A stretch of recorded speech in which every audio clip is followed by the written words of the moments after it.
ఉంది.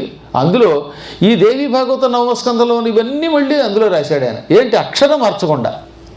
దీన్ని బట్టి అది ఎంత శక్తివంతమైందో ఆలోచించండి. ఈ సరస్వతీ కవచం యూట్యూబ్ ఆన్ చేసి బ్రహ్మశ్రీ వద్దిపర్తి పద్మాకరు సరస్వతీ కవచం అంటే వచ్చేస్తుంది. పద్మాకర్ సరస్వతీ కవచం అంటే వస్తుంది. నేను చదివాను, న్యాసంతో పాటు చూపించాను అందులో. అంటే సరస్వతి స్వాహ శిరో మే పాతు సర్వత అన్నప్పుడు తల మీద చేయి పెట్టుకోవడం, పాలం మే సర్వదా అవుతూ అంటే నుదురు చేయి పెట్టడం, ఇది న్యాసము అంటారు. న్యాసం అంటే ఉంచడం, ఏ అవయవంలో అమ్మవారిని ఉంచాలో అక్కడ చేయి పెట్టడం అన్నమాట.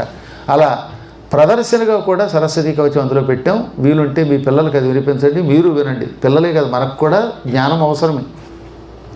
చచ్చేదాకా జ్ఞానం అవసరమే.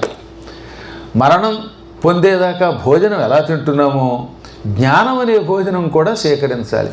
ముఖ్యంగా పిల్లలకైతే ఏంటంటే వాళ్ళు ఇంకా అభివృద్ధిలోకి రావాలి కనుక, వాళ్ళకి బుద్ధిహీనత్వం తొలగాలి కనుక, వారికి జ్ఞానం కావాలి కనుక, జ్ఞాపక శక్తి కావాలి కనుక, వాళ్ళ బ్రతుకు వాళ్ళు బతుకుతూ 10 మందికి ఉపయోగపడాలి కనుక ఈ కవచాన్ని నేర్పండి.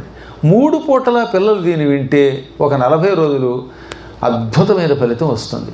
మేము ప్రణవపీఠాన్ని నిర్మాణం చేస్తున్న కొత్తల్లో గుడి కట్టడం కోసం ఒక రాయి మీద శంకుస్థాపన సమయంలో కొబ్బరికాయ కొట్టి ఈ సరస్వతీ మంత్రాన్ని జపం చేయించాం, కవచం చదివాం. అప్పుడు మా ఇంటికి ఎదురుగుండా, అంటే ఇప్పుడు ఏలూరులో ఉన్నటువంటి పీఠానికి ఎదురుగుండా ఒక మోగవాడు ఉండేవాడు.